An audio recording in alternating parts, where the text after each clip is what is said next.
It's time for the Brouhaha Sports Show. Brouhaha Sports with award-winning sports writer Dale McKee and co-host Marshall Wood.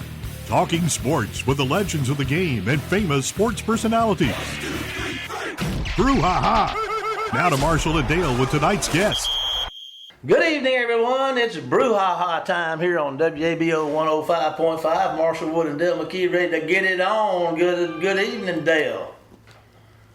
Dale, good evening, Dale. Hello, Dale. Are you there? I'm here. Hey, I knew you were out there somewhere. Well, you just caught me off guard. Oh, really? Yeah. Plus, my phone went off, and I'm trying to get the sound off. I was embarrassed. Hey, being embarrassed ain't so bad. I embarrass myself all the time. We all do, don't we? Yeah. What's been going on? Well, I tell you what. I watched a little football this past weekend. Oh, it was good. I tell you what, I was real disappointed. At first, about my little boy Arch out there in Texas, I was watching him play, and I tell you, he looked terrible. But I bet he made about $3,000 that game selling them Warby Parker sunglasses, because every time I looked up at a commercial break, he was on the TV while he was playing the same football game. I guess he said, show me the money. I guess. No, he went up against a really good defense. Yeah, they made him throw the ball on one foot and everything else. He couldn't plant his feet and throw the football. Yeah, he didn't give them a threat early in the game, the first half, and it may just because, they wanted to, but it seemed like they must have told him they didn't want him to run early. No, really, you didn't get a scramble or something like that. Yeah. And, a lot of coaches do that. I remember Ole Miss had a quarterback, Wallace kid a few years ago, and good Bo, bad Bo? Yeah, and I think Freeze told him, said, I don't want you to run the ball the first 6 games. I need you for the last 6. So, anyway. Well, there is that, I kind of laugh at that, but I mean, it's a reality. You got a guy that's leading your team. You want to do everything you can to keep him from getting hurt. I mean, and that affects play calling too, doesn't it? Yeah. Well, I just noticed that every sports writer that talked about Mississippi State, the first thing they said this year, quarterback position, we got to keep Blake Shapen standing up. Yeah. We can't let him, get hurt. Yeah. Because if we do, we're in trouble. Yeah. And so, where they're, maybe they have somebody up there, and I think they've got some talented backup quarterbacks. I don't know how talented they are, but I know the kid from, was it Kemper County or somewhere up there, Taylor kid, Noxubee County. Okay. He looked good running the ball. He's a big old kid for him the other day. He scored an apparent touchdown, but they called it back and they settled for a field goal. But we're gonna get into that a lot with our guest today, Hunter Dawkins. He was there at the ball game. He's gonna talk He's gonna talk about both those guys for us. Awesome. What's going on in your sideline view, Dave?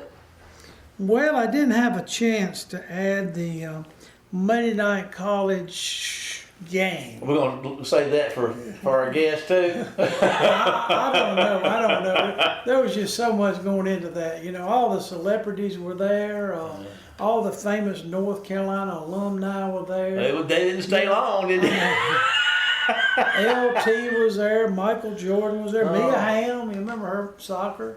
She was there. They had them all, coming out, and no, they looked good the first 4 minutes, and then after that. But in defense, the big defense of North Carolina, they were playing with 70 new players, 40 transfers, and 30 signees. Yeah.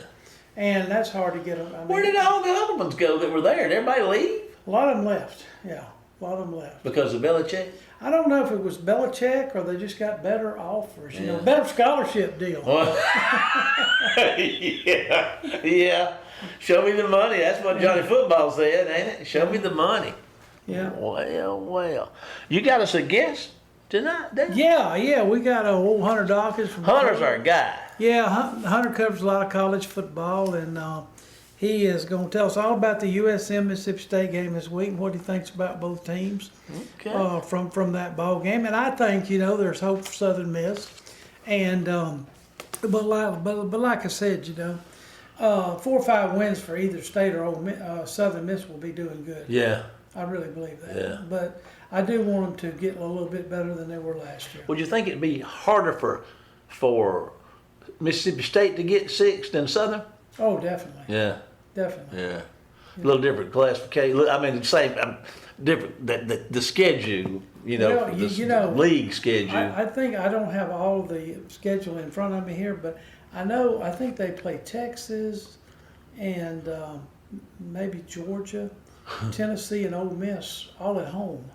And they probably won't be favored in any of them. Yeah. It looks like if you were going to beat somebody, you'd beat them at home, you'd want a lesser opponent. Yeah. Lesser opponents, Yeah. So, but I don't know who their lesser opponent is. But I talked to a friend from Oxford this weekend. He was, they win 63-7, but there's some issues up there. Oh my That's goodness. what he said. Man, we got issues. We got issues. They had But issues. They don't know what issues are anymore. I said, the quarterback looked pretty good. He got the ball out. He had a little rough thing, and he had he had 2 interceptions, but one was his own fault, and one wasn't, I thought. Yeah. But he got the ball out of his hands very, very quickly, and they had a pretty good running game. So Yeah. I don't know, but I told him. He said, "Well, this week will prove it. We'll go to Kentucky." I said, "Really? I'm looking down the schedule to after the Arkansas game, which is the 4th game of the year." The week before they play LSU. Let's see how they're doing then. Yeah. If they can get 4 wins before they play LSU, I feel like they're going to stumble against. I think LSU might be a better team right now because more experienced quarterback.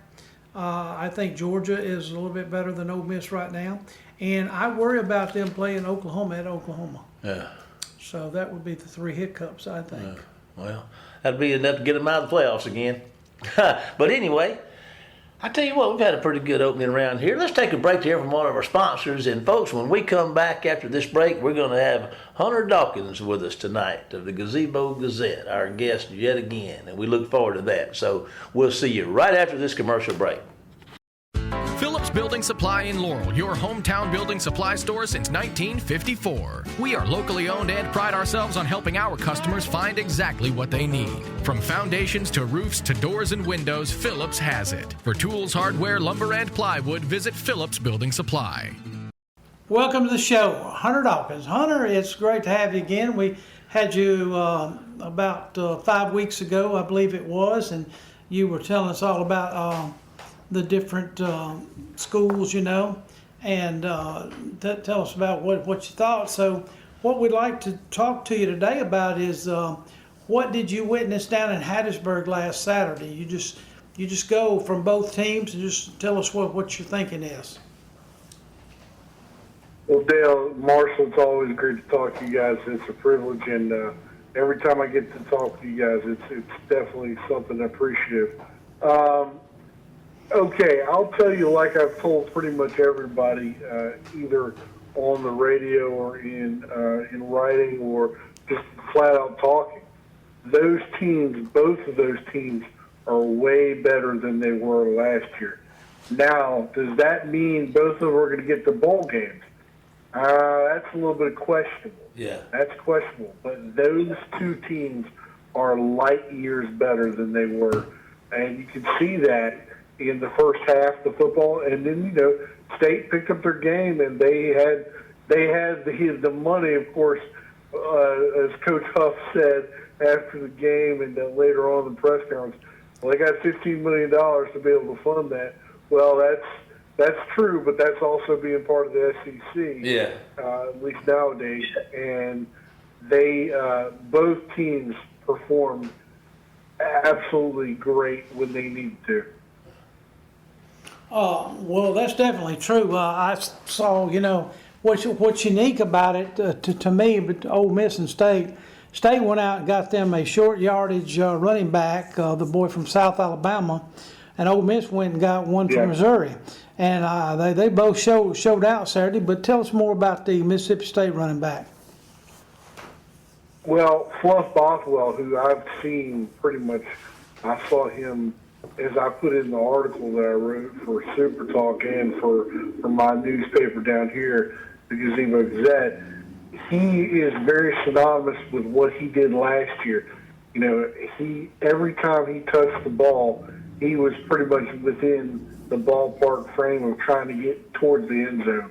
That's how he runs the ball, and I think that's his talent's obviously above a lot of things that State was looking for, and I really think that running back room, Devon Booth, Bluff Bothwell, and then the Johnny Daniels, all three of those guys really put together a good group, at least, to where you can be able to provide something for the ability for Shapen to throw the ball down the field. They don't have Kevin Coleman or Craver anymore in the receiver unit, but they've got Brendan Thompson, Fedor, Traore, and just other couple of guys. And Shapen, at least from what his percentage-wise, has played pretty well. And he's not trying to step over his game. He knows what his game is, and that's what he showed in that game against USM. Well, the last few years, I'd say maybe the last 2 or 3 years, ever since Coach Leach passed away, State hasn't had the big physical linemen on either side of the ball. How did they look Saturday? Well, minus the injury to the right tackle, where Reese came in to play, at least from the right tackle, State was solid. Now, it's kind of hard to judge them about how they're going to be this week against one of the top 10 teams in the nation, Arizona State. However, from what they had and what they had set up, or at least from what Huff brought to the table with Southern Miss kids, that definitely, they did a great job, at least from that perspective. Shapen, I believe, only got sacked one time, and he did throw an interception, but that was first half ball. Pretty much from the second half on, they were really not easy to stop, at least if you're from Southern Miss perspective. Okay, let's talk about USM quarterback. It was really all the offense that they had basically Saturday. What seemed to be the issue? They just couldn't handle the defensive line from Mississippi State, or just a lack of depth or talent, or what? Well, I'll tell you this, Dale. Braylon Braxton he definitely performed just like it was written on the wall. He is going to be headed into that Sun Belt preseason offensive player of the year. He definitely played like it. He made a lot of good throws. He, of course, the offensive line was a little bit questionable at certain times, but you have to remember, this is an SEC ranked, not a ranked team yet, but State will they'll win some games they're not necessarily supposed to. And they provided, what USM did have. They did not have the ability to be able to stop their defensive line, their front seven with Chris Jones. Their secondary was pretty solid. And Braxton he did a pretty good job of finding some holes, running the ball pretty well. And, he moved the ball down the field. And you saw that especially in the first half. Getting somebody from USM, from what they had last year, to just move the ball down the field, he definitely accomplished that. And, there's a few guys that they're going to have, some growing pains with. Jeffrey Pittman, Robert Briggs, Matt Jones, Elijah Metcalf. Those guys are all going to be, they're going to need to step up a little bit more. But you're not going to have as physical a team as Mississippi State was against them. I'm pretty much feeling that the USM will be able to match up with physicality from every single Sun Belt team they have on the rest of their schedule. That's not saying they're going to be victorious in every one of those games, but they're going to be able to match up with every single team left on their schedule. Well, they have 3 more non-conference games. They play Jackson State, and we'll discuss that in a minute. And then they come back, and I believe they're at home also against Jacksonville State, maybe the 4th game. And then the 3rd game, they go to Louisiana Tech. So you think they got a pretty good chance in those 3 games? Well, I'm not necessarily sure because of the Louisiana Tech.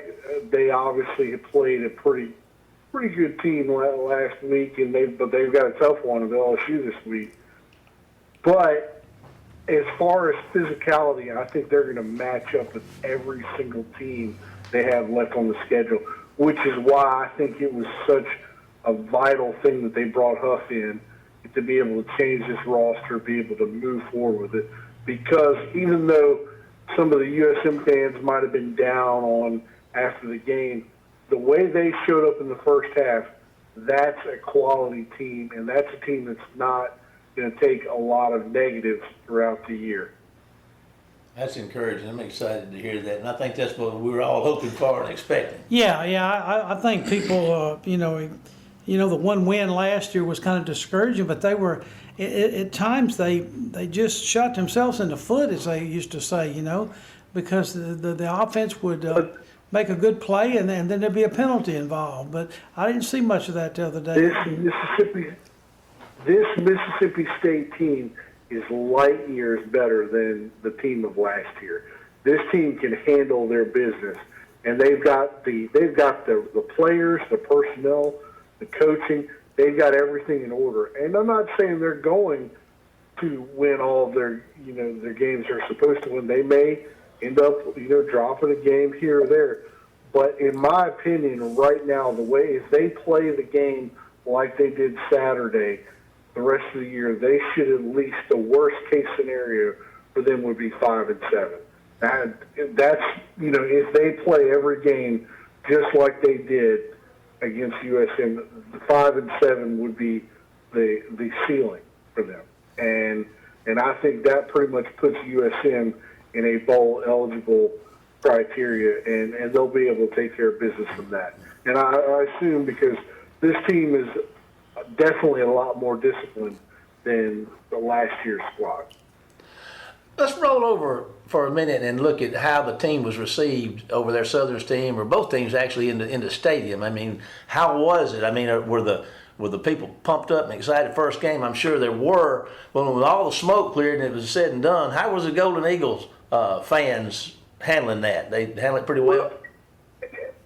Yeah, and there was some questionability of like the amount of people that were there. It was the 8th largest crowd in USM history. Wow. Now, I'm not saying that, but then, of course, you got some people on the radios that said, well, they thought it was going to be more packed than that. Well, not really. When you got 2 teams that had only won 3 games last year, it's an in-state rivalry, but, people aren't exactly too excited to jump out of the gym to watch a game that's going to be on the mothership, right after the league horse retirement.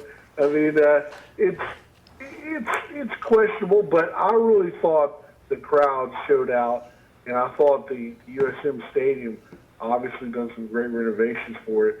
Great job to Jeremy McLean. But that being said, it was a packed house. I mean, there was a lot of tailgating, and I haven't seen that much tailgating in USM in a few years. And I've been covering USM for at least 7 years, and I'll tell you guys what, that was right up there with the most tailgating I've seen in 7 years. Good deal. So. Good deal.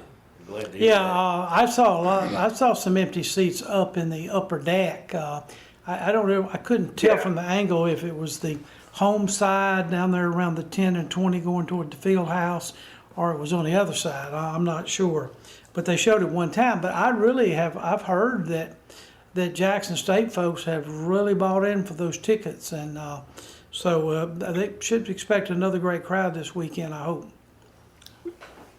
Sure, absolutely, Dale. And the thing too is that what a lot of people don't remember is there was some pretty bad weather coming in. We're crossing Hattiesburg at least last week. And it wasn't really too clear if it was going to rain pretty bad for most of the first half. Everybody was kind of like, but it being a great game, was definitely an important factor, at least showing out there. Really a clutch game until about the third quarter when State just ran away with it. Well, listen, let's get to Ole Miss. Just your comments. I know you probably watched them if you weren't there in attendance. What'd you think about the Rebels? Well, I heard something on one of the radio stations that I listened to that, they ranked out all the SEC teams and, were they better or worse than what you thought? And, pretty much everybody, and I feel the same way about this, nothing changed. I kind of thought they were going to be able to run the score up on teams like Georgia State, but the real question of how good the team is going to be this weekend against Kentucky. This is the game they've had mapped out, Kiffin has had mapped out for the whole 365 days, because this is going to tell you where they are as a team. Of course, it's the first game of the year. You're going to have a rookie quarterback in Simmons coming out there, looking a little bit at odds. Maybe a turnover here, turnover there. Wasn't in sync very early, but the defense, which is surprising, defense played pretty strong. However, you're playing a Sun Belt team, and not only a Sun Belt team, you're playing a bad Sun Belt team. So, it's kind of some questionable things here and there. There's some penalties, some cleanup stuff. It's what you would expect from a first game. That's one of the reasons, I didn't go to the casino and gamble on that game, because I knew it was going to be pretty much a wipe away game regardless of what happened. And I thought that, I'm actually really surprised. I thought Lane was going to run it up to like 70 or 77, but it is what it is. But that being said, I was happy of the production they had with the game. And I thought Austin Simmons got quite a bit of warm up, and I thought the defense, especially the secondary, really ran with them well. The defensive line under Harris with the head interception. Of course, I love big 300-pound guys getting interceptions. That's definitely up my mix. But that being said, it was a lot of fun to watch that, just flying around the ball and things as such. And I think it was pretty much, but it didn't change my opinion on what my expectation for Ole Miss was. I'm going to step in here and cross the border for a minute and go over to the state of Alabama and ask you what you thought about Alabama's performance. No, you don't want to be over there, Mark. I'll tell you one thing. They're looking for somebody, and they sure as heck ain't. I'm actually, I'm really surprised that they let DeBoer back to the state after that. I think the governor, Grandma Ivy, is going to start making a rule if he ends up losing this game this week to ULM. So, but I don't, that of all the changes, like I spoke to you guys about the radio stations that I was listening to, the only one that I heard of a severe downput was Alabama, and that certainly deserve it. They deserve it. It's kind of, but at the same level, I have to think about it. I was talking with my dad about it last night. Who wants to be the guy after the legend? Yeah. Nobody wants to be the guy after the legend. Never works. But at the same level, it never works, but at the same level, you got to be able to beat teams like Vanderbilt, like Florida State, especially when they're down years. You got to be able to do things like that. However, Gus Malzahn, he made might a difference. Be a genius breaker at Alabama. So I can't really help you guys with that. But one thing I will tell you guys, what I was impressed with from the Mississippi State USM game back, I forgot to mention this, but was the kicker for Mississippi State, Kyle Ferry. That joker, he can make.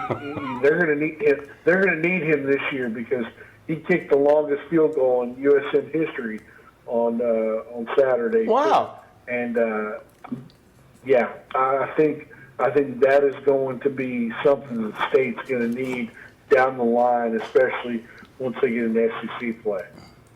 Hunter, I hate to say it, but you know the deal, man. We have run our course with time. You do a great job with us, brother. I appreciate that. Dale and I both do, for spending your time talking with us and getting us up to speed on some things. Going to ask you to hold on like I always do. We're going to take a break, and Dale and I will be back right after this commercial message with tonight's final segment of the Brouhaha. See you after this break. Phillips Building Supply in Laurel, your hometown building supply store since 1954. We are locally owned and pride ourselves on helping our customers find exactly what they need. From foundations to roofs to doors and windows, Phillips has it. For tools, hardware, lumber, and plywood, visit Phillips Building Supply. Welcome back, everybody, to tonight's final segment of the Brouhaha. I tell you what, old Hunter, you know, we might all just consider making him full time. He does. He's always ready, willing, and able, man. He's informational. He gets out there and he loves what he does, and we love having him on the show today. I really come to really like that fella. Yeah, he's a good guy. He's a hoot. He's a hoot. You know, he used to work for a congressman in Washington. I think it was Trent Lott. Really? Yeah, I think he did. I was looking at something on the internet the other day. It's one of my little deals. And it says right here, this thing says this was posted 16 hours ago, so I don't know if this is included, if that's the case, then it's good through this past weekend. But it said lost streaks, the longest active among FBS teams. The longest losing streak of FBS teams, according to this, was Kent State at 21. Purdue at 11. Coming in at third, Southern Miss at 10. You think that's about right there? I thought that I was surprised at Kent State. That's where Saban went. Yeah, that's something that should never lose. Yeah. Oklahoma State's at 9 losses in a row. I thought that I was surprised about Purdue. I thought, of course, now they got a new coach. The coach that was at Vegas last year. Yeah. He went out there and Dan Mullen took over for him. How did they do this opening weekend? Do you know? Well, now they played the weekend before. Oh, did they win? Yeah, they beat somebody that were 30 points favorites, like 3 points. I'm gonna go ahead and roll that. Looks like the Nevada's got 6 and lost. This Nevada, and then ULM, University of Louisiana Monroe, was 6. Pitt Panthers was 6, and then let's do this. I don't even know who that is. Oh, San Diego State University was 6. So that's how they pile up on the wrong end, on the wrong end of the spectrum. That's a lot of losses.